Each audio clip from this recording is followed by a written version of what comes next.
From your favorite source for Chicago White Sox talk, delivering news, interviews, analysis, and more. This is the Sox Machine podcast with your hosts, Jim Margulis and Josh Nelson.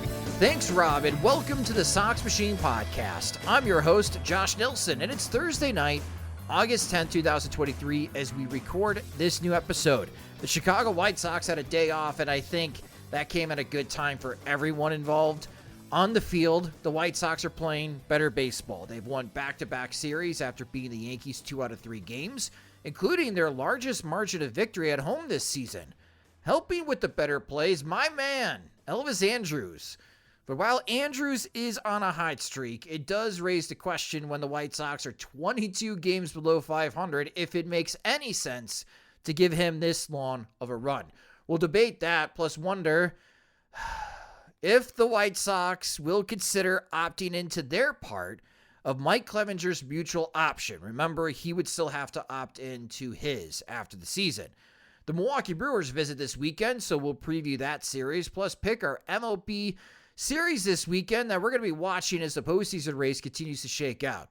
But first, we need to talk about the White Sox organization, because while I utilized a happier tone setting the stage, there's major issues at the top that's showing cracks and demonstrating the fractures between the organization and the White Sox fan base. Joining me is the managing editor of SoxMachine.com. It's Jim Margulis. And Jim, should I call you the captain of the cesspool? Like, where is your title when it comes to being part of the cesspool? I'm sorry, part of White Sox Twitter that Rick Hahn alludes to.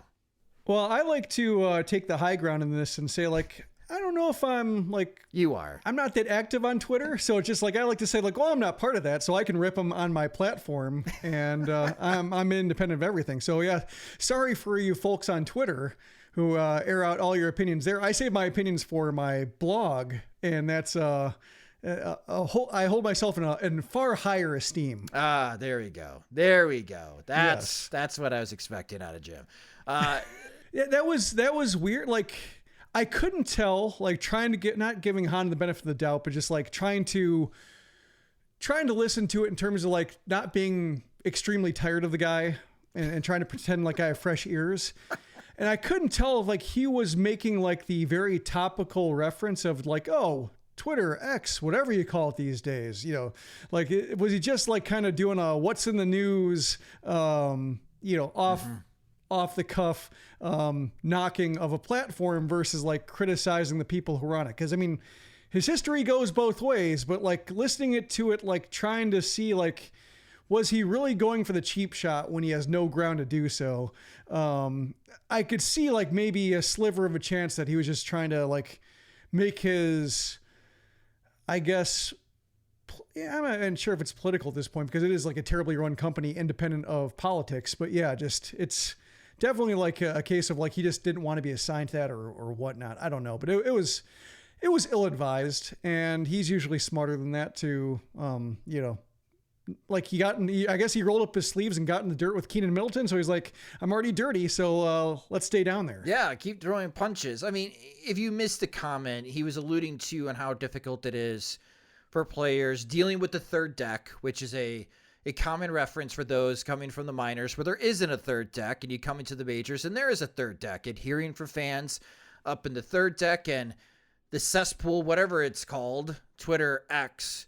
And in reference to that, I think he's alluded to White Sox fans that make comments on Twitter during the games and offering their critique. So yeah, I do think he is calling White Sox Twitter a cesspool.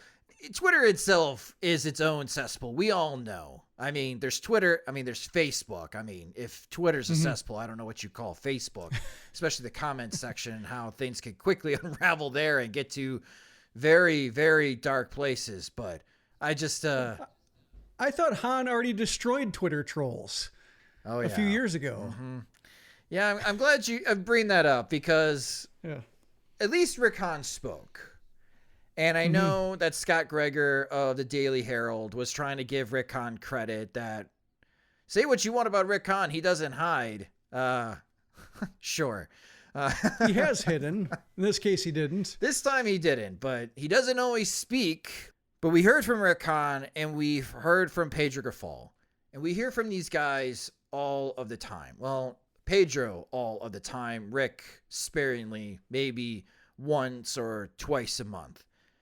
We have not heard from Jerry Reinsdorf. We have not heard from Kenny Williams during this spell. And ultimately, those two are in charge of what is going on with the Chicago White Sox.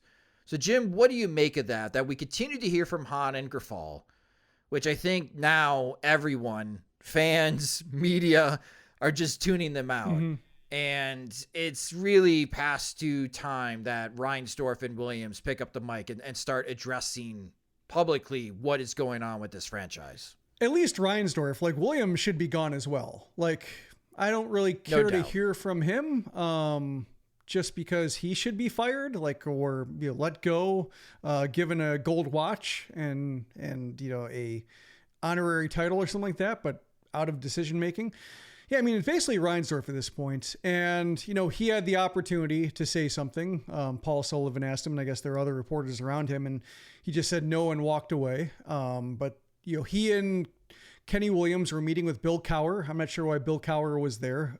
Former Pittsburgh Steelers coach who was on the field, and Reinsdorf was with them smoking a cigar, which I guess is illegal in Illinois in public places, or at least publicly owned places. And to me, I think that was John Greenberg's column said that, this is what Kenny wants. It's just to pretend like he's also an NFL exec, or to kind of occasionally rub elbows with people in his other favorite sports. And that's kind of what it looks like at this point, is Reinsdorf likes owning the team because he likes being an owner, and Williams likes being an executive, and they're just kind of both coasting. They're mailing it in. They're doing minimal work, or Kenny will make a move or pick up a phone when he wants to, or when he it's somebody he wants to talk to, or a deal he wants to make. But otherwise, he's not going to bulk up the analytics department and the scouting department and all the coaching staff to give the White Sox a Rays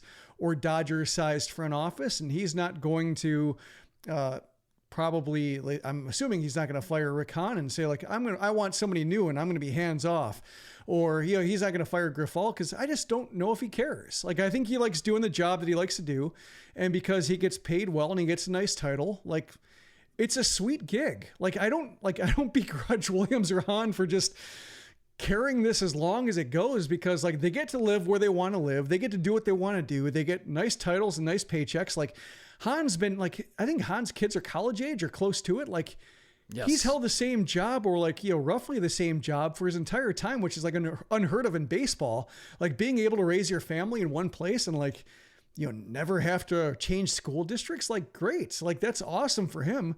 So I don't, when people say Hahn should resign, I don't expect that, because I wouldn't, if I didn't mind dealing with Twitter trolls or the cesspool or whatever, and I felt I had a certain amount of ego to just pretend or put myself in a mindset that their criticism isn't warranted or it's unfounded.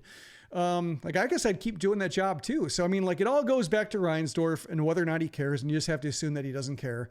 And if you operate from that, it's a pretty depressing stance and mindset to operate from. But the way I'm looking at it is one, we watch the White Sox so you don't have to. And two, I'm just here for the decay. I'm more interested in seeing what happens in this late stage White Sox scenario where just nothing is tended to and everybody's just mailing it in or operating with a 2007 mindset when the game has changed so much. And we'll see what it looks like, but I guess that's how I'm keeping myself interested. Yeah, it's such a terrible impression to put onto your paying customers, though. We don't care. You go to games, we don't care. Mm-hmm. You don't watch on TV, we don't care. I'm too old to care. Jerry Reinsdorf. I'm quiet quitting. Kenny Williams. That's the impression these two are giving off. And no matter how many columns are written in the Chicago papers, how much time we spend on air, on radio and TV stations talking about these two individuals, they just don't care. Mm-hmm. And from a business perspective, man, that is terrible. And at some point, Major League Baseball is going to start asking some very difficult questions. But Jerry Reinsdorf, from what I understand, has largely been skipping the owners' meetings. And it's Kenny Williams that has been serving as his proxy at the owners' meetings, especially during the CBA negotiations between the Players Association and the owners. It was Kenny Williams representing the Chicago White Sox. That's why they were barely involved in any of the conversations, and you weren't hearing about Jerry or the White Sox in the latest CBA negotiations, or even being part of the committee to negotiate with the Players Association. They're just so hands-off. And man, again, this is a terrible way to do business in 2023 when the cost of entertainment continues to rise and the options of entertainment continue to expand, not just in professional sports, but other media ventures as well. And I just don't understand why you would run your business like this. And when you run these types of payrolls and attendance continues to slash, the White Sox are probably going to be in the red after this season financially for the season. Maybe not overall for the franchise, but there's no way that they're making money this year or making more money than they did last year because of the attendance decline. Will that matter to Jerry at this stage of his life? I don't think so. It will matter to what kind of payroll they're going to have, though, next year. He'll just cut costs.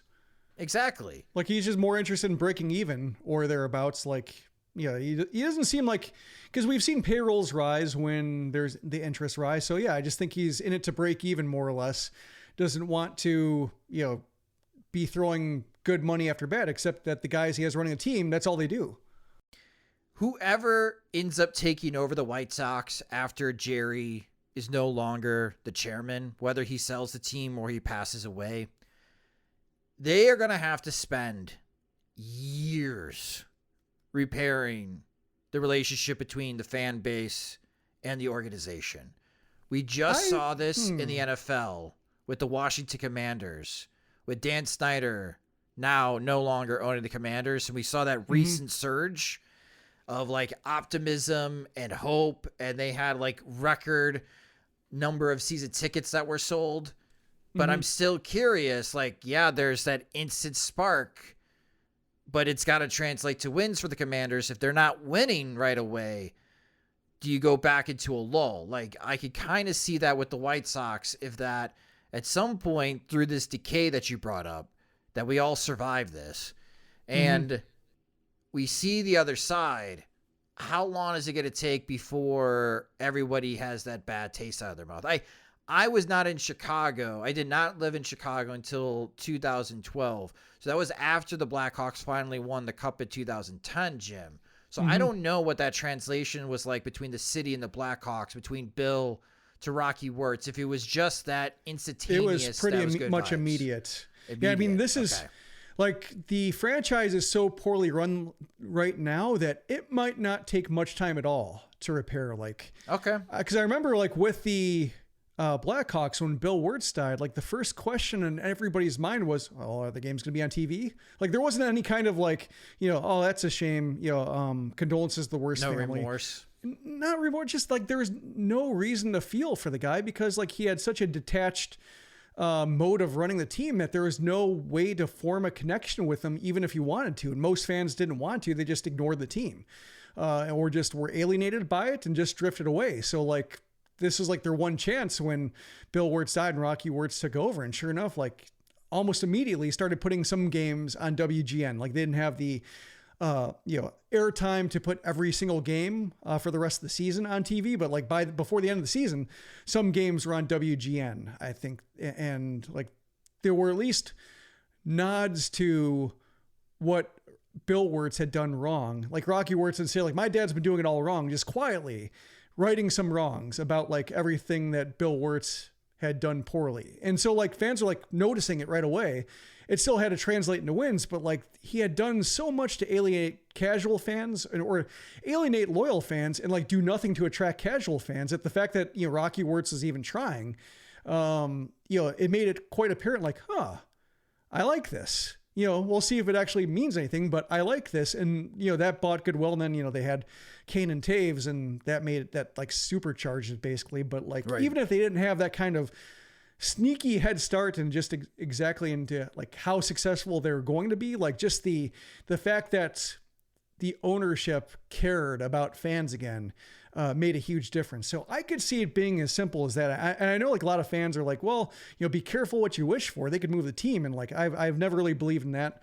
One, because like there are no markets as good as Chicago. Even the second team in Chicago, like they're doing fine, and they're doing fine despite being run like crap.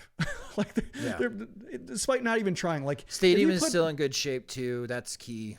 Yeah, you can buy time with that, even if it takes a while to like figure out. Like they're not going to mow it down after 2029 and say like, oh no, he's using it anymore.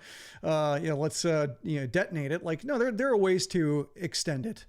So like there's that. But I'm just thinking if you put the White Sox in Cleveland, what would they draw? Like 800,000? Like based on the recent track record of just how poorly they played. It would be a struggle to draw a million. Yeah. Yeah. Whereas if you put the Guardians, their recent track record, their last decade in Chicago, they're drawing 2.5 to 3.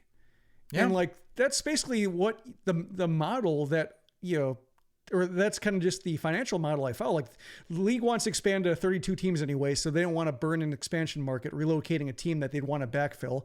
Chicago has a 2-team market already that's healthy. Like they don't have to worry about territorial rights. If they lost a team in Chicago, it might be hard to replace them in Chicago because maybe the Cubs say, no, we don't want that. We're going to drive a hard bargain because now we own the entire city and we're not going to let another team into our territory. Like that's everything the league has to consider. And the league's just not going to, they're not going to let an owner kidnap a team and relocate them to Oklahoma City or something like that.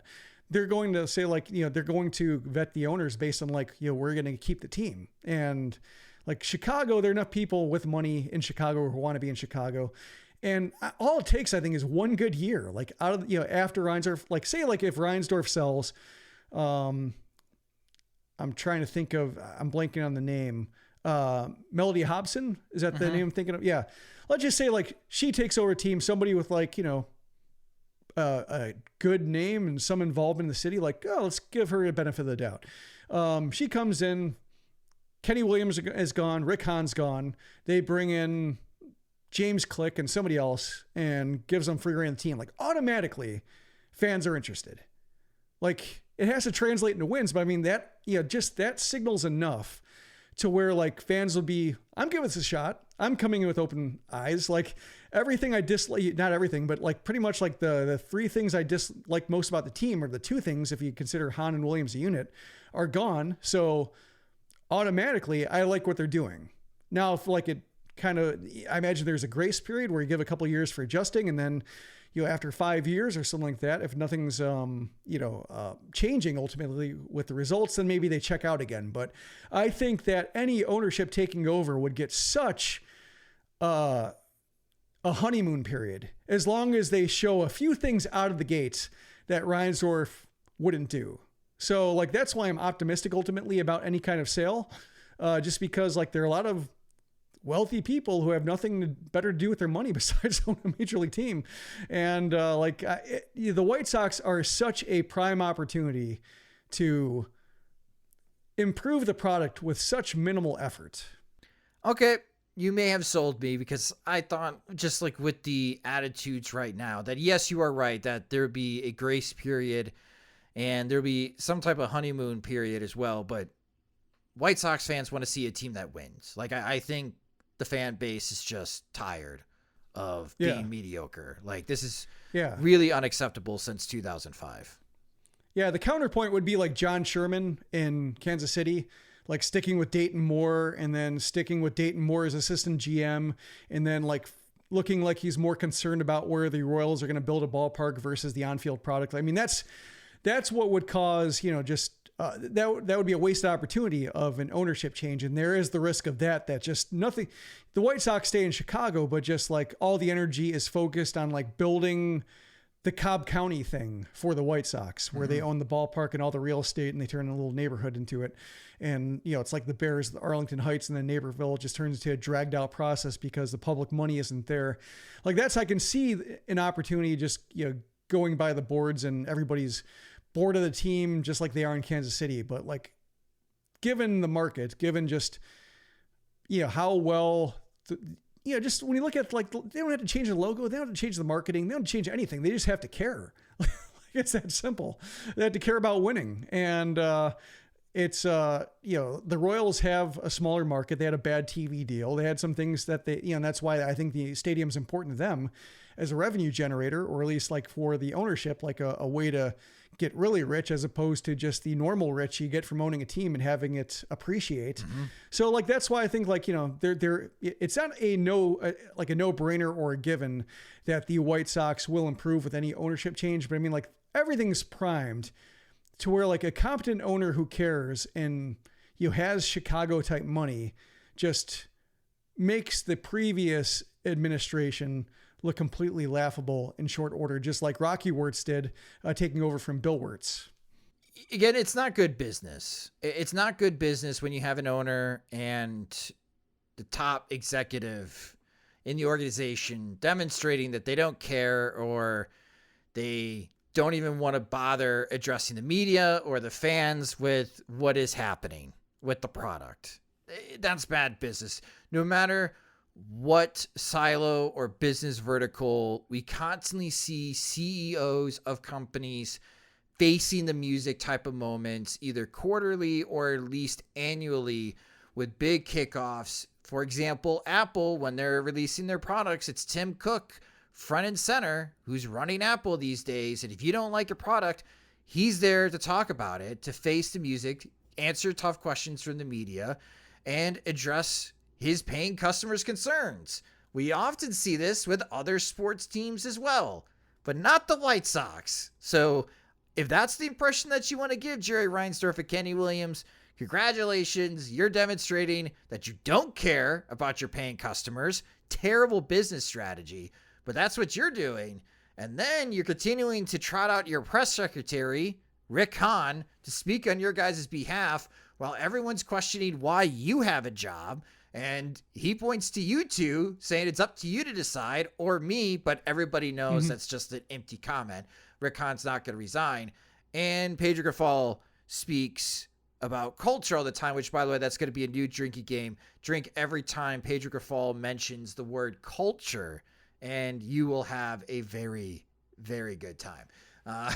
You will get drunk, especially in the press conference before the Yankees series. Like, what did John Greenberg say? He said culture like 11 times. Yeah, that'd be a rough 15 minutes. I think what it boils down to when it comes from the White Sox moving forward, and they even had a snafu with the scoreboard with Keenan Middleton where they blamed the software from MLB.com to upload 40-man rosters, because the 40-man roster for the Yankees, they had two people wearing number 93, but one of those players, the 40-man, wore 93 during spring training. So that's why I mentioned, did you just use spring training data to add players? And this was in the third game of the series, and you had two other games going on, and you just conveniently not update part of the scoreboard with Keenan Middleton. Okay, that's fine.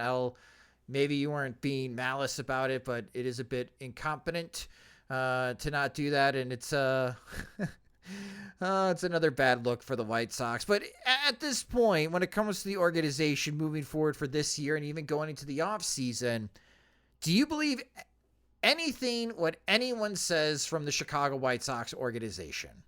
No. Yeah, that's why I don't think we're going to have Sox Fest. And that was another thing that was brought up. Yeah. There's going to be some type of fan event in the wintertime. My guess is it's going to be at the stadium, and like 500 White Sox fans can participate. Or it's like a garage sale thing. Like, we're going to celebrate the fans while getting rid of our old stuff. Yeah, probably that. And I ran the fan approval polls again on Twitter, which again, you can follow us on social media at the Cesspool, at Sox Machine. You can follow me there at Sox Machine _Josh. For Rick Hahn, do you approve of the job Rick Hahn is doing? 5,096 votes, Jim. 4% said yes. Only a 4% approval rate for Rick Hahn. Fewer than half the votes for Pedro Grifol's poll. Only 5% approve of the job that Pedro Grifol is doing. That's where we are as far as the relationship between the Chicago White Sox front office, the man who manages the Chicago White Sox, the guy who runs baseball ops, and the owner. That is where the contention window is coming to a close, is now just the pitchforks and torches and the booze and the anger. Not so much at what's happening on the field, but now towards the owner's box at Guarantee Rate Field. And if we don't see changes this upcoming offseason in a short manner in October and everybody sticks around, we already talked about apathy seeping in a few weeks ago, Jim. I can't imagine what levels it would be. Like, people would just be done with the White Sox in December. Doesn't matter what they do. And no one can get excited when they trade for Salvador Perez. Like, a lot of White Sox fans would already be checked out, and they'll get to that point, which just let me know when there's a new owner. And that's a terrible way to do business, especially in professional sports. Yeah, I was thinking about that with the Cubs convention, because that's why Sox Fest came up, is because the Cubs announced their convention, and, you know, Tom Ricketts goes out there, he gets booed. He has some lines like that. You know, I imagine like he goes through like something like presidential candidates go through with debate prep, where they just, you know, do oppo research and like, here's how they're going to attack you. Here are some lines to, you know, respond with when you hear this complaint and you hear this and on. And like, he goes up there with a smile, like shrugs off boos, you know, says what he wants to say and leaves. And like, ultimately people say like, at least he stood up there. At least he took it, and yeah. You have to just, you know, respect him to a basic degree that like, hey, he's running the team. He's putting his face in front of the team every so often. It's not all Jed Hoyer, being blamed, or David Ross or whoever. Like, you know, Ricketts actually answers direct questions from fans, and like they don't have to. I mean, like the Cubs, we saw that with the Tribune company when they ran that team. Like they kind of just ran themselves. Like even though it wasn't successful and they just kind of bottomed out, they sold like Harry Carey and the Lovable Loser thing, and just Wrigley Field being a big draw, and like they were fine. So like Ricketts doesn't have to do that, but he does that once in a while. And so like, even though he's the market leader and doesn't have to try to, you know, differentiate himself from the White Sox, it's the White Sox job to do so. Like he goes ahead and does it. And so like, it's just very glaring when you just see like, you know, the Cubs are doing it when they don't have to.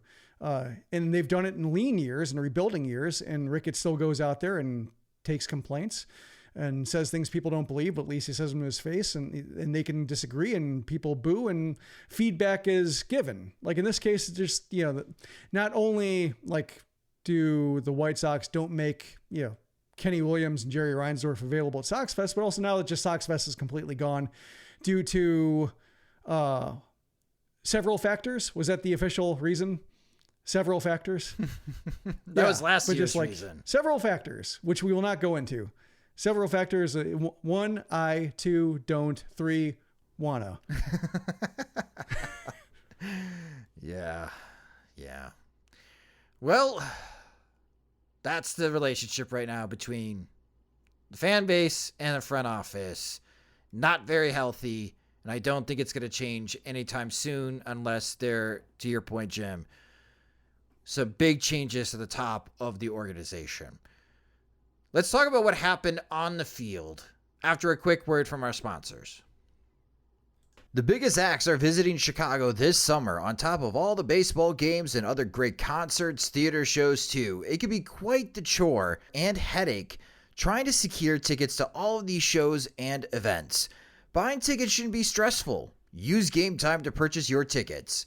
Game Time is the fast and easy way to buy tickets for sports, music, comedy, theater near you. They've got killer deals on last-minute tickets, and their best price guarantee helps eliminate stressing over tickets. If you find tickets in the same section or even row for less, Game Time will credit you 110% of the difference. That's why Game Time is the fastest growing ticketing app in the country. Download the Game Time app, create your account, and get $20 off your first purchase using our promo code Sox Machine. Terms and conditions apply. Again, create an account and use our promo code Sox Machine for $20 off your first ticket purchase. Game Time. Last minute tickets, lowest prices, guaranteed. There's no I in team, but there is one in Indeed, and that's the hiring platform that you need to build yours. When you're hiring, you need Indeed. Instead of spending hours on multiple job sites searching for candidates with the right skills, Indeed's a powerful hiring platform that can help you do it all.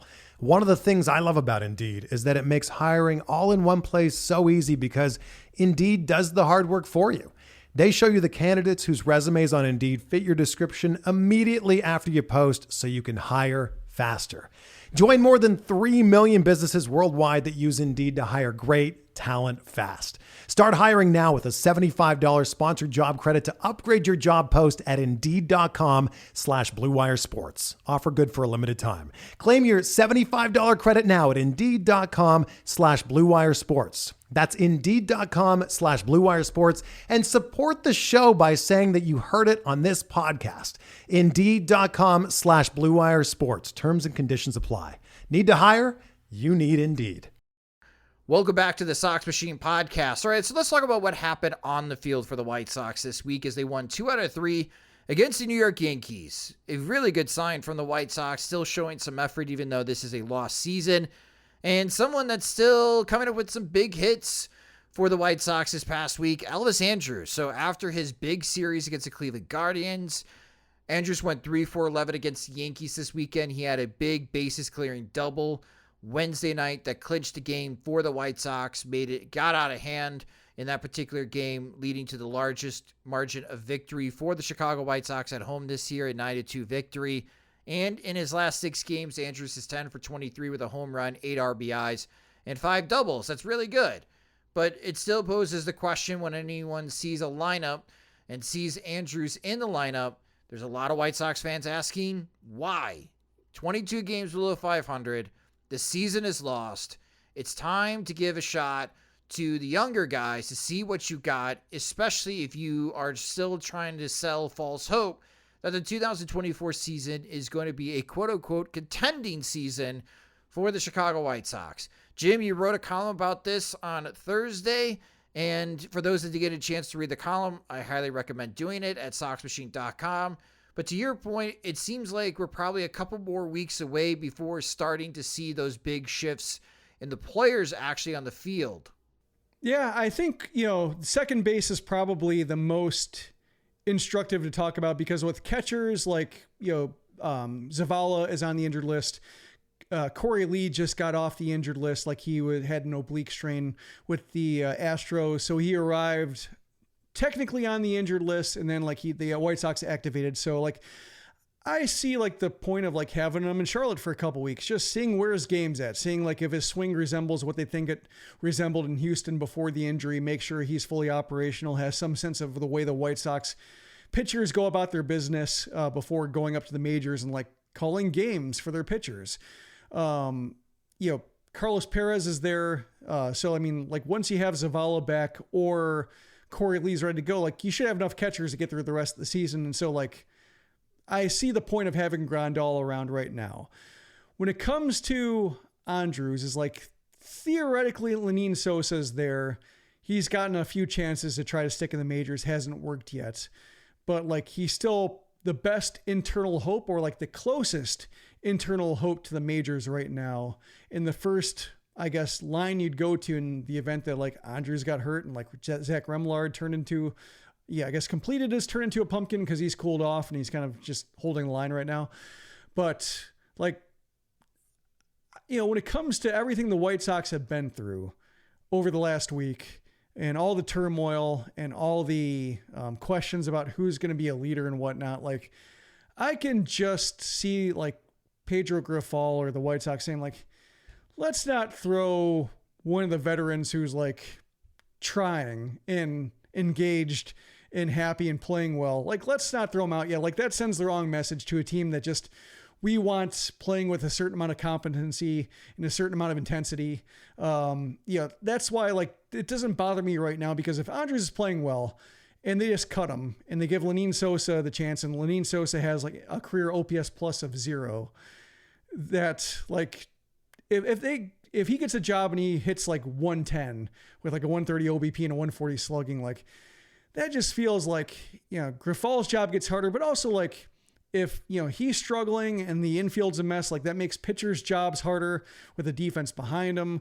Like just, you're really turning the product into something shambolic. And if you have pitchers you're trying to evaluate and you have like players who are still going to be around and still need to be motivated to a certain degree, I don't think you can mail in the season right now. That's a long way to go. Like everybody realizes September is the silly season. And so like, that's when lineups can get weird. And that's when like rosters can get weird and players can, be shelved for the rest of the season. Just like, it's not worth it. But like early August seems too early to start like mailing it into that degree, because I think that kind of either the new prospect smell or the just the energy from having new guys in the lineup, that only lasts so long. So I really think you should only crack that glass case like at the end of August, and should a prospect like Lenin Sosa start like turning it on in AAA, then like, yeah, make that change. But right now he's just kind of meh. So if Andrews is playing well and they seem like a guy they can kind of either rally around or at least like be serving like a good example, like sure, lean on that example for a bit. Yeah, Lenin Sosa, when you look at his season OPS, it's above 800. So you may be wondering, Jim, why are you saying meh to Lenin Sosa's season at AAA? Listeners and Jim, let me know if you guys discover the pattern here. We're going to be looking at month OPS for Lenin Sosa at AAA. In April, he had an OPS over 1,000. It was 1.377, so over 1,300. Month of May, a 909 OPS. That's great. June, a 782 OPS. Okay, still good. A little sluggish. July, a 671 OPS. And August, a 646 month OPS so far for Lenin Sosa. He has been in a regression month by month at AAA this year. He started off red hot. He joined the White Sox late April, early May, did not hit, went back to Charlotte, hit a little in June, hasn't hit a lot in July and August. And I think we were talking, Jim, like, is this an injury that has impacted Lenin Sosa and thrown his entire season at AAA off the rails? Because I haven't seen this type of steady regression month by month from a player in a while in the White Sox minor leagues. Yeah, he had an oblique injury at the start of June, and he missed like 3 weeks. And he had let me look up his numbers beforehand, because they had to be not great. Be easy to do this. Yeah, they're like it's hard to do a little bit because the White Sox, his experience with the White Sox at the major league level gets in the way. But like even with that terrible stretch with the White Sox, like still 772 OPS beforehand. So that's like over 800 easily with the minor league team. But then like since then, 704, striking out more than a quarter of the time since coming back from the oblique injury. And like the strikeout rate is what's concerning, because like even at his roughest moments with the White Sox, and like he had a history of like getting called up to a level and being young for A-ball, being young for Winston-Salem, being young for Birmingham, struggling in the first month or so, and then eventually settling in. But like, this is a case where he's returning to Charlotte. He's like at an appropriate age for the level, and he's striking out like a career high. Like he's at 70 strikeouts versus 17 walks. And since the oblique injury, like he's striking out like that's even slightly higher, that strikeout rate. And that's something that we haven't seen from him. And one thing I've noticed, like when watching the occasional game, watching highlights, is like he's trying to, I think, pull the ball in the air, or at least like he's trying to do some damage to the pull field, because like beforehand, like his strength in the minor leagues is he had all fields power. But like when you get to the majors, that you do have to pull the ball in the air. We're seeing with Tim Anderson right now, like hitting the ball the opposite field mildly well doesn't do the damage it used to. So I think in order to be like a dangerous hitter, you have to be able to do some damage to the pull field, which is not Sosa's natural tendency. And so he's like pulling the ball a little bit more. He's hitting the ball center field more. Right field contact is down year over year, but like it's not doing much damage, a lot of pop-ups and such. So like, I still think, whether it's the oblique injury, hampering him a little bit, or just something off with his swing as he tries to figure out how to do damage at the major league level, and it's holding him back in the minors. Like he's going through something right now. And so like, I think if you brought him at the majors right now, like I think it'd be pretty bad. Like, and we've seen him be pretty bad when he's going good. So like, I just don't have a whole lot of faith in like saying, who cares? Like, give him that run. It's like, you can do that a few weeks from now. And if he posts like a 400 OPS in September, like it'll be the same as doing that in, August. And if he's a little bit better, like 600, 700, in September, it's like, you're still in the same spot where you would be if you were doing that in August, where like, oh, he's improving. There's something there. Still don't want him to be our plan A, but like maybe, he can be a plan B or a plan C. Lenin Sosa on June 1st before his oblique injury was hitting .327, .388, .627 slugging in AAA. And then he had the oblique injury return on June 20th. And since, his season/line has dropped to .269 batting average, a .311 on base percentage, and slugging .522. Significant drops across the board for Lenin Sosa since his oblique injury in June.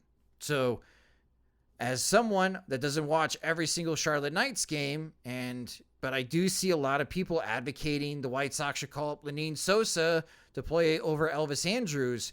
Not only is he struggling, he may not be healthy. Yeah. You already have a lot of that. Yeah. Right? Like, what's all that more? Yeah. So here's the question that I got for you, a little out of the box thinking, because there is someone that's been hitting really well, not in Charlotte, but in Birmingham. Can Brian Ramos play second base, Jim?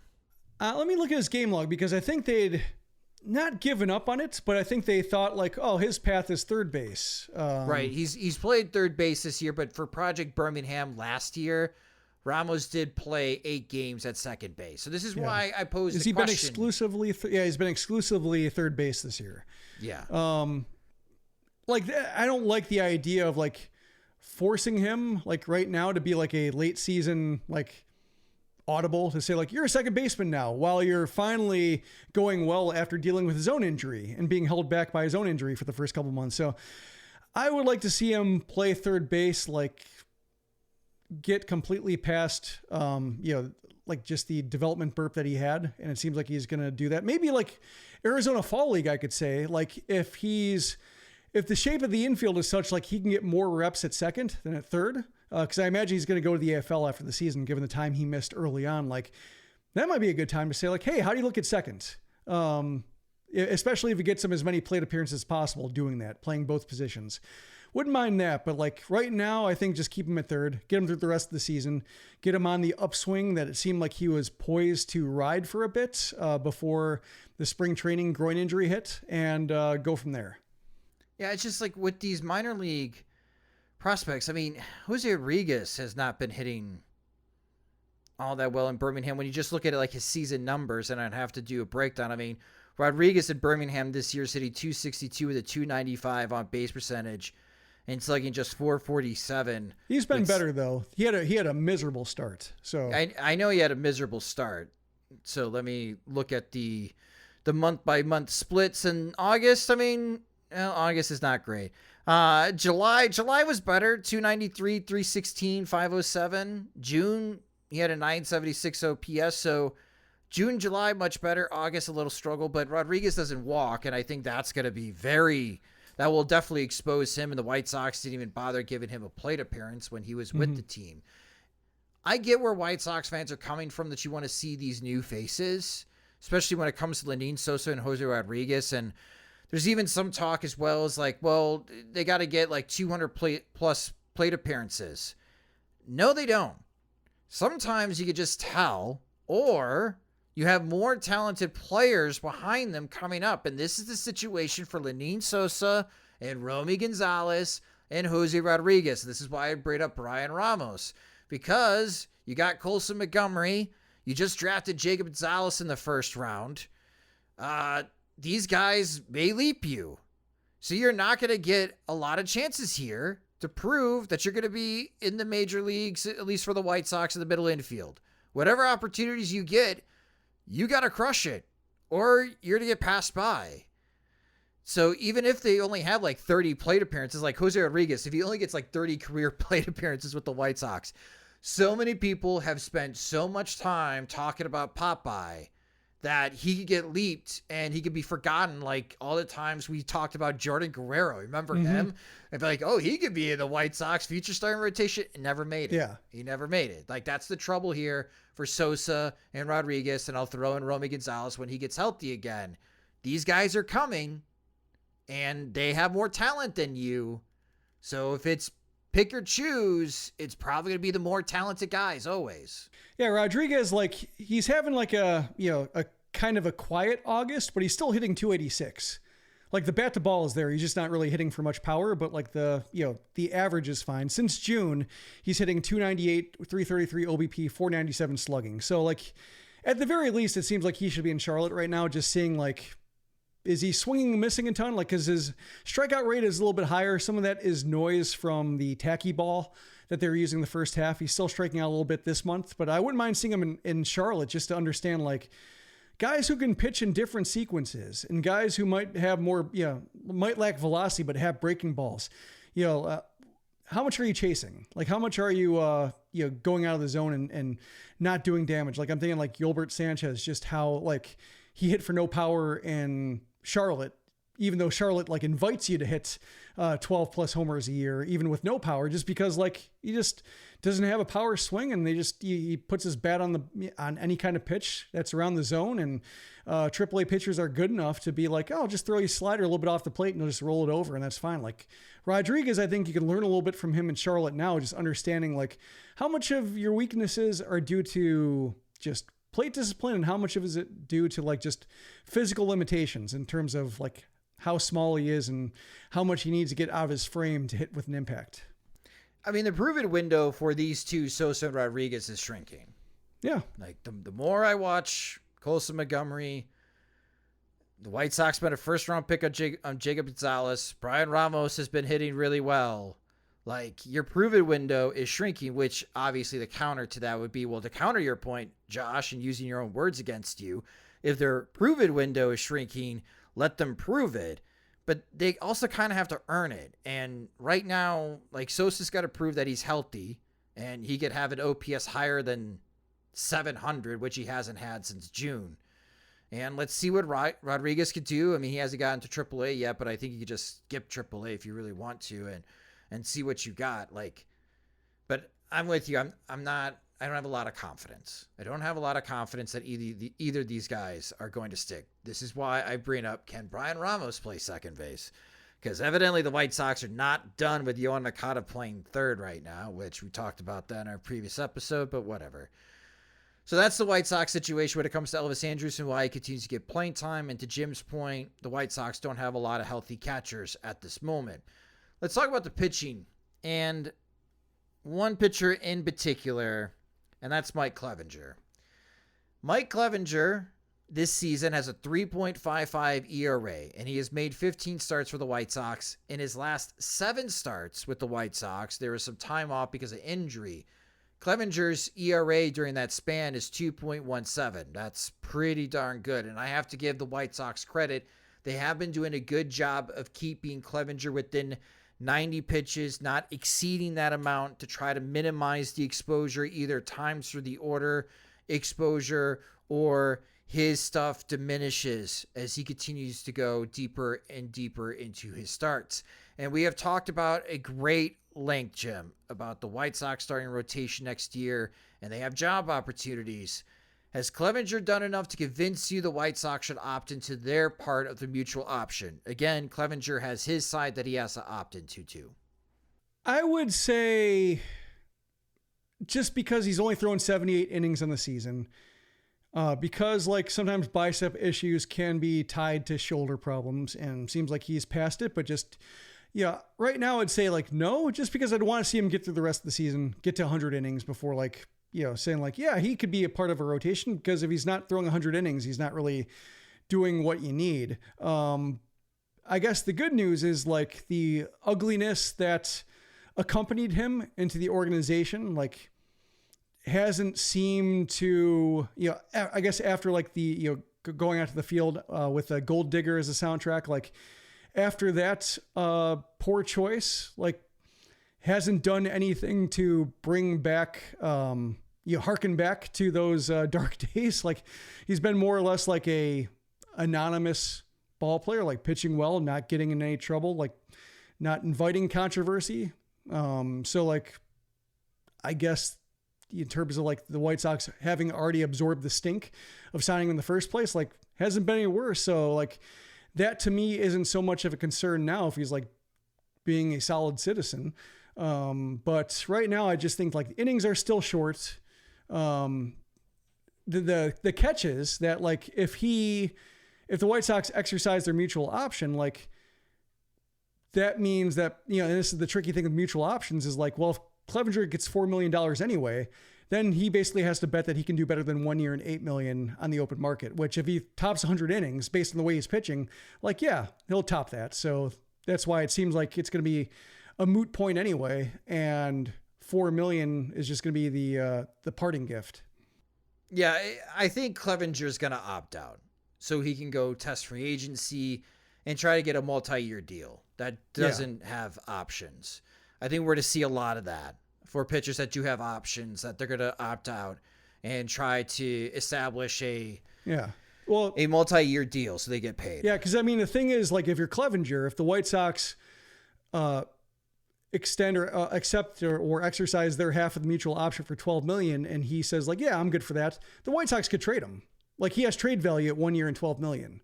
So, like, he may as well pick his own destination, even if he feels like the White Sox aren't going to deal him. Like, that's why it seems like these mutual options are so seldom exercised, because like the player would seem to have like, well, if I can get $8 million anywhere and I can choose where I go, like, why would I risk giving the White Sox the opportunity to send me somewhere I don't want to go? Yeah, if he goes elsewhere and he signs for 1 year, $12 million, to your point, he's going to get $16 million next season. So that's why I think ultimately Clevinger opts out. But I was curious on what your thoughts were from a White Sox perspective on what they would do with Mike Clevinger, because that's the area that I think this free agency, because they have to add another starting pitcher, they're going to be shopping in. Like, there's a top tier. Let's not get into delusion. They're not shopping there for starting pitching, but spending another 10 to 15 million on a single year for a veteran pitcher to help on the rotation, that's probably where the White Sox are going to be living, and that's where Clevinger lives. Yeah, I'm thinking like in terms of like where the inning, like if Clevinger gets hurt again, what they determine to be a minor injury, but ultimately like say cost him the last 3 starts of September, maybe that's like gets into the territory where 1 year and $12 million makes sense for both, or like 1 year and $8 million makes sense for Clevinger if he comes up short of like, 100 innings, if he throws like 90. But even then, like, it would seem like, given just how there is no, theoretically no such thing as a bad 1 year contract, he could probably do better than 1 year and $8 million as long as like the run prevention is there, which I think it largely has been. Like, if he only throws 90 innings, but like his 90 innings were good, like I still think he could do probably like at least 10 million on the open market. Yeah. And again, it's all about a money game. We've already seen players in the White Sox in previous years opt out and go elsewhere and take that buyout money and find a new ball club. AJ Pollock last year, and I'm going to guess Mike Clevinger will do the same this upcoming offseason. Quickly, the last thing about this White Sox-Yankees series, the Yankees are struggling. I know you mentioned it when we did the series preview. They have a problem getting on base. That was not the case this series. They drew 20 walks in 3 games against White Sox pitching. The Yankees can't drive in runs. Like, they had that one game where they won. They scored 7 runs and some big home runs. Aaron Judge hit a home run. When they lose, they kind of look like the Cleveland Guardians. Like, Aaron Judge will hurt you, and that was it in their losses. So I don't know what to make of this Yankees team. It sounds like word out of New York is that Brian Cashman is probably going to keep his job, but Aaron Boone, the manager of the Yankees, more than likely is going to get fired after this season. They're still in last place, and as I talked about in our last episode, the Yankees have not finished below 500 since 1992. And if they continue to play like this offensively, Jim, I think they're in real danger of snapping that consecutive above 500 streak this season. Like, they still have quite a few division games here left to go in the last 6 weeks of the season. And if their offense is like this, they're going to get steamrolled by their divisional opponents. And I could see the Yankees finishing below 500. Yeah, like looking at their lineup from the last game, the finale of the series, and like Billy McKinney's batting fifth.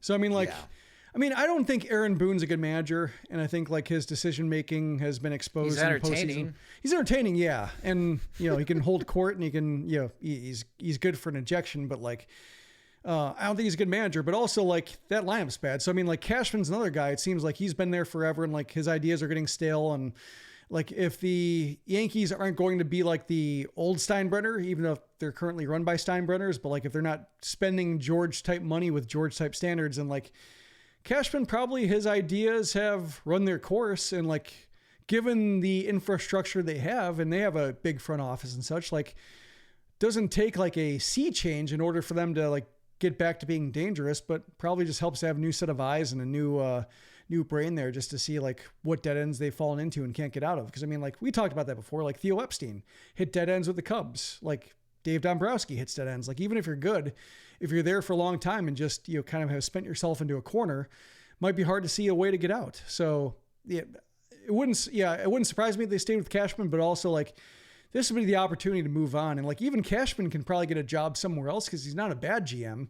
Just might be a case where like I need a new scenario, or I need a case of just, the White Sox wouldn't be one of them because he's used to spending so much, but it would be a case where like take a year off and then see if like any big market needs a new set of eyes, maybe be a advisor and such, and then like see if you have ideas to get another team out of that rut. But Billy McKinney batting fifth, like Kiner Falefa, Bader, like just it's a bad lineup. And the pitching staff's banged up too. You had Herman get into apparently like an alcohol-induced rage, and like Severino's lost and giving up doubles to Yohan Moncada, which is hard to do. So like, yeah, it's amazing that they're still 3 games over 500. That's what's amazing about the Yankees. Like no matter how bad their lineup looks and how many injuries they've suffered, they still manage to like scrape by, with 83, 84 wins, even at their worst. So this will test that, especially like if Boone's on the way out and feeling like lame duck, maybe this is when it finally falls apart on him. But until that happens, you have to trust like the Yankees have like this baseline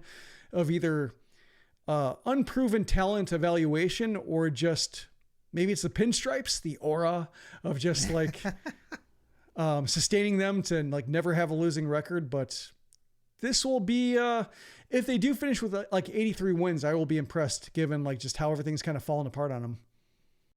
Let's quickly talk about the next series for the Chicago White Sox as the Brew Crew, the Milwaukee Brewers, come into town. The Brewers currently lead the National League Central by 2.5 games. They're 62-54 in the season. So all of your Chicago Cubs friends and family members, they're going to be rooting for the White Sox this weekend as the Cubs are 2.5 games back of the Brewers. The Brewers have a 1-game winning streak right now. In their last 10 games, they are 5-5. The pitching probables for this series, Friday night at 7:10 p.m. Central Time, it's the Brewers ace, Corbin Burnes against Michael Kopech.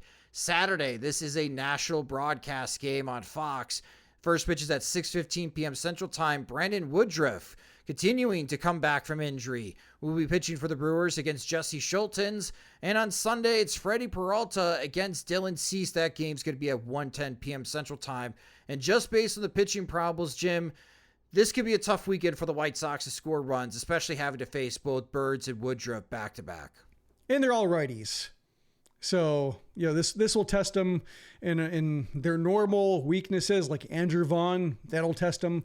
Right-hand sliders, a lot of pitches moving away from their best hitters. Eloy Jimenez getting the ball off the ground. We're well acquainted with how well they perform against right-hand starters, and like here are 3 good ones, or at least 2 good ones and 1 credible mid-rotation guy. So yeah, I don't have high hopes, but this will be like, they beat the Guardians who have a bad offense. They beat the Yankees who have a bad offense. Like, this would be a case where like, if they somehow string together 3 consecutive series victories, like this will be like a case of like, here's finally the regression of the White Sox not being as bad as they looked and having some kind of baseline of talent that carries them, except it happens to be when all the pitching talent is somehow gone. That's when they choose to do this. Yeah, the Brewers, they struggle with power. Nobody on their roster has hit over 20 home runs this year. However, Christian Yelich has had a resurgence this season. He's hitting .290 with a .374 on base percentage and slugging .469 with 16 homers and 27 doubles, and he has 23 stolen bases. Yelich, according to Baseball Reference, has a 3.2 WAR season, so that's good news for the Milwaukee Brewers after he signed that huge deal. I have a question to you about Sal Frelick. I know you got a chance to watch him in Nashville, where the AAA affiliate is for the Milwaukee Brewers. I haven't seen him since his Boston College days, and he's had a pretty positive impact at his first few games with the Milwaukee Brewers. He's already had 1 WAR, playing about 16 games for the Milwaukee Brewers. What should we expect to see from Sal Frelick in this series against the White Sox? I haven't got to see him in person this year because he was injured for the first half, and I haven't been to any Sounds games in probably a month or so, to where he was in the lineup. But he reminds me a little bit of Adam Eaton in terms of just not necessarily like the eyewash style of play. Like Adam Eaton was like, I'm a little guy and I'm going to try really hard and I'm going to chomp my gum hard and kind of run full motion and just, you can really see the strain in everything I do. But in terms of being somebody who, when you see him on the field, you're like, oh, he's on the smaller side. Like, oh, is he a leadoff guy? But he's got some pop. And he's hard to strike out. At least, for a guy who hits with the power he does, he can play across the outfield, and he's somebody at the top of the order, but he also hit a leadoff home run in the first pitch. So I've liked every aspect of his game. And, I guess my concern would have been if he can't cover center, does he hit for enough power to hold down a corner, or can he really get the most out of his on base skills like Eaton had during his peak before the knee injury to be oh, he's somebody who hits enough extra base hits with the on-base skills and runs the bases well to be somebody who isn't a traditional right fielder or left fielder, but certainly does enough across the board to be a 4 or 5 win guy at his best. And I think he can be one of those, but I'm looking forward to seeing him play because when he was functioning with I saw him at the end of the 2022 season when he was off to a good start at AAA and be like, man, I like this guy. I wish the Whites, I know the Brewers have a lot of outfielders, young ones and expensive ones, a mix of them. And if he were somehow able to be pried loose, I would like to see the White Sox get in on that. Unfortunately, between the Brewers needing everybody with the slate of injuries and also being a first round pick, 15th overall, they're not going to give him away for cheap. But that was kind of my pipe dream of just, oh man, when you see a guy on the field firsthand and be I haven't seen this guy do anything I don't like. And being able to see, I saw Sal Frelick before White Sox fans knew who he was. That's kind of when I get that pull of I wish the White Sox would overpay for him, which, right now it doesn't look too bad with the way he's providing impact for the Brewers in his first cup of coffee in the majors. Well, that's the White Sox Brewers series. And of course, you could read the game recaps on SoxMachine.com over the weekend. And before we wrap it up in this episode, continuing our new feature that we started in the last episode, the series we are watching, recapping the ones that we picked from last episode. I had the Marlins and Reds series. The Marlins ended up winning 2 out of 3 games. One note, Jake Burger still out of the gate with the Marlins. He's hitting 4 for 25 with the Marlins with just the 1 homer, 2 walks, and 6 strikeouts. But this is what really opened my eyes when watching this series, Jim. The Marlins are 26-10 in 1-run games. Mm-hmm. And at some point, luck has to be involved to be that successful in 1-run games.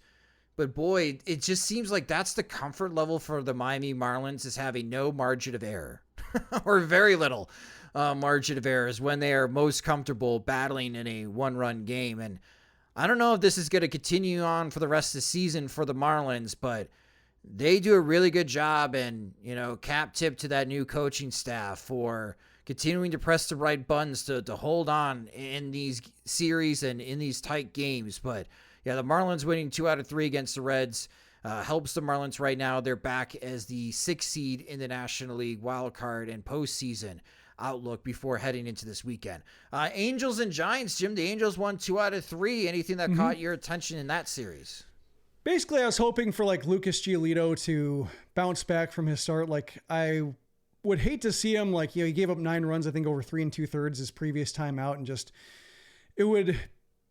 Given how much the Angels try to put into this deadline period to not waste the last months of Shohei Ohtani's existence in Anaheim. Like, it would suck if like Giolito were a party to having wasted that opportunity. Like, if the Angels don't get there, the Angels, have proven year in and year out that they just can't put a team around him. But like, if Giolito like contributed to that with like a 7 ERA, then that would have been disappointing. But like, he looked normal. Like, he looked like his typical self, like one bad inning, but otherwise held the Giants in check. And then like, he set up Ohtani winning the finale of that series. So that's kind of what you want him to do. And he held up his end of the bargain, at least in that regard. So he's had like one decent start, one awful start, and one good start, I think, over his 3. Finally picked up his first win. But hopefully like this shows that like, he's still a good pitcher for Anaheim. And like, even if it doesn't work out, people won't say like, oh, like Giolito was a mistake or that was a disaster. It's just more along the lines of like, oh, it just didn't work out the way things normally don't work out for Anaheim.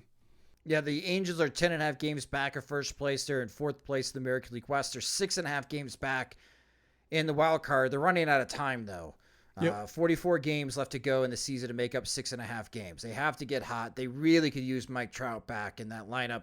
Meanwhile, the Giants at 62 and 53, they're 6 games back of the Dodgers, but they have some comfort in the wild card race. They're 2.5 games ahead of the jam pile, the traffic jam of Miami, the Cubs, the Reds right now. So they got some breathing room while those 3 teams battle for the last spot in the National League wildcard going into this weekend and the last 6 weeks of the season. Series to watch this weekend. Mine's real quick here because I will be going on vacation, folks, and I will be in Seattle for this one. Mariners versus Orioles. I'll be going to the Saturday game, Jim. And boy, Seattle, I thought they were kind of left for dead when they were in 4th place. Red hot as of late. The Mariners are 10 games above 500 at 62 and 52. And the Baltimore Orioles still have the best record in the American League. I think there's going to be a lot of eyeballs, especially late at night during this series, as the Mariners have a 7-game winning streak. They have won 9 of their last 10 games, and the Orioles have won 7 of their last 10 games. But I'll be pretty excited to check out a new stadium and get a chance to watch these 2 great teams play against each other. What's a series outside of the White Sox or Brewers that you're going to be paying attention to this weekend, Jim? At first glance, I thought it was going to be Twins-Phillies because like the Twins seemed like they were primed to finally walk away with the division, and then they lost 3 in a row to the Tigers. And now Dallas Keuchel is starting the first game against the Phillies, and like maybe they just get dragged on 500 and it's all in the Guardians to like finish 500 themselves. But I don't really like watching the Twins, or like, not that I would anyway, but like they're just they're every Central team is sad. So like in terms of like teams that aren't necessarily sad, or are at least in like really interesting positions, like Blue Jays Cubs, I think is intriguing because like the Cubs have to stay hot, or like have to, like they had a game turn on a bad bunt decision. And like, so David Ross's decisions are under the gun, but also like the Blue Jays, like this, here come the Mariners now for that 3rd wild card spot. And like, they've been kind of coasting all year and not finding like the gear that everybody thought they would. And like, they've been comfortable in that 3rd spot and realizing like once the Red Sox and Yankees aren't getting there, it's like, oh, 3rd place in the AL East will be a lock for the wild card. But now it's like, well, here come the Mariners coming on hot and on their tails. And like the Astros have been giving the Rangers a run for the money, but like the Rangers are also good. So it's like, it seems like the, that 3rd place in the AL East isn't going to be the automatic stamp that it looked early on when the Rays were all, taking a run at like the all-time wins record. They've fallen to 2nd place now. The Orioles are the hot team. So the Blue Jays are like, it seems like this would be the time for them to like turn it on, in order to, make sure that they maintain their cushion.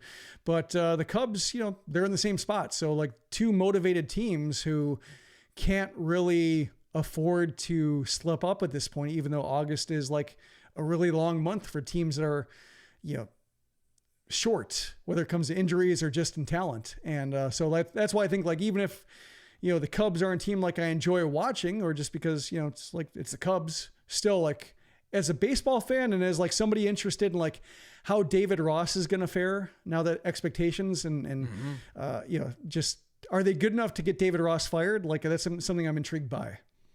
Well, we'll see on how those series go. And again, I'm out next week.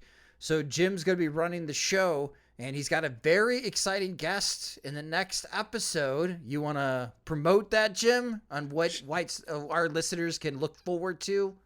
Sure, yeah, because I think I've already tipped it on Patreon and such, but Scott Carroll, who you may remember from the 2014 through 16 White Sox, will be joining me for a wide-ranging conversation that was even wider-ranging than I envisioned, because the White Sox you just had that clubhouse like near mutiny apparently, and so given that he's no stranger to Kenny Williams, Rick Hahn front offices and clubhouses that have problems while they're in charge, like I also asked him about that, but I did include like an introduction, a lengthy one, just saying like, I didn't say like, or I didn't think, oh, the White Sox, clubhouse is making national news again, so here's Scott Carroll. Like, like that'd be a bit weird. Like we have a variety of reasons why we talk to him, and so it's fun. I enjoyed it. Yeah, so that's what you guys have to look forward to on Monday. As I'm out, you're all gonna have to keep me up to speed on what happens for the White Sox against the Brewers, and of course, the series at Wrigley between the White Sox and Cubs, and when the White Sox head out to Denver to face the Colorado Rockies. I'm going to be missing those series, but I'll be back shortly to you guys before the White Sox have their homestand against Seattle and Oakland later in August. So enjoy that White Sox baseball, and best of luck, Jim, as you run things as I am away. I have a lot of confidence in you that nothing will break, and look forward to chatting with you again, sir, in a week. Enjoy your vacation. Thank you, sir. That'll do it for this episode of the Sox Machine Podcast. Thank you guys so much for listening. If you just discovered the Sox Machine Podcast, you can subscribe to the show wherever you listen to podcasts, such as Spotify and Apple Music. We also upload our podcast into our YouTube channel now, which you can subscribe to at youtube.com/Sox Machine. And you can follow us on the various social media accounts. X or Twitter, whatever you want to call it. Instagram and Threads, we're at Sox Machine. You can follow me there at SoxMachine_Josh. If you enjoy our work and you want more, you get more by becoming a Patreon supporter at patreon.com/Sox Machine, where our Patreon supporters get exclusive content, ad-free versions of both the podcast and website, and when we have new Sox Machine swag, they're the first ones to receive it. Monthly plans start at $2, or you can save with an annual subscription. Again, sign up at patreon.com/Sox Machine. The Sox Machine Podcast is a production of SoxMachine.com, your home for all things Chicago White Sox baseball, and part of the Blue Wire Podcast Network. Alongside Jim Margulis, I'm Josh Nelson. Thanks for listening and watching.